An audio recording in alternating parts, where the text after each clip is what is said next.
Welcome to GGL news. కేంద్ర ప్రభుత్వం అవకాశం ఇస్తే యుద్ధంలో పాల్గొంటా. మాజీ సైనికుడు నస్రుద్దీన్. శత్రు దేశమైన పాకిస్తాన్ ఉగ్రవాదులు పహల్గాంలో దాడి చేసి అమాయకులను చంపడం దుర్మార్గమైన చర్య అని మాజీ సైనికుడు నస్రుద్దీన్ వాపోయారు. కర్నూలు జిల్లా గోనెగండ్ల మండలం ఖైరావాడి గ్రామానికి చెందిన మాజీ సైనికుడు నస్రుద్దీన్ GGL న్యూస్తో ప్రత్యేకంగా మాట్లాడుతూ తనకు భారత ప్రభుత్వం అవకాశం ఇస్తే పాకిస్తాన్ యుద్ధంలో పాల్గొని తన ప్రాణాన్ని అయినా ఇవ్వడానికి సిద్ధంగా ఉన్నానని పేర్కొన్నారు. తను సైనికుడిగా సేవలందిస్తున్నప్పుడు కార్గిల్ యుద్ధంలో ప్రత్యేకంగా పాల్గొనినట్టు నస్రుద్దీన్ తెలిపారు. మా ఛానల్ మీకు నచ్చితే లైక్ చేయండి, షేర్ చేయండి, సబ్స్క్రైబ్ చేసుకోండి. చూస్తూనే ఉండండి GGL న్యూస్. మాజీ సైనికుడు నస్రుద్దీన్ వద్ద ఉన్నాము. ప్రజెంట్ మనకు భారతదేశం మరియు పాకిస్తాన్ దేశాల మధ్య ఒక యుద్ధ వాతావరణం అయితే జరుగుతుంది. ఆ యుద్ధంలో నాకు అవకాశం ఇస్తే నేను కూడా ఆ యుద్ధంలో పాల్గొని తన ప్రాణాన్ని అయినా పణంగా పెట్టి పోరాడడానికి నేను సిద్ధంగా ఉన్నానంటే మాజీ సైనికుడు మనకు ముందుకు వస్తున్నారు.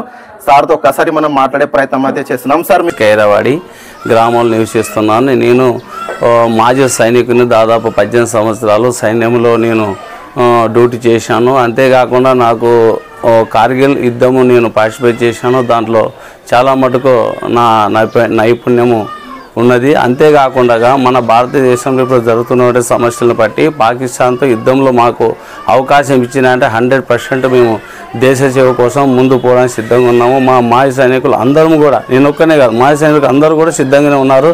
దయచేసి మాకు ఈ అవకాశం ఇవ్వండి. పాకిస్తాన్తో యుద్ధం చేయడానికి మా అదృష్టముగా భావిస్తున్నాము.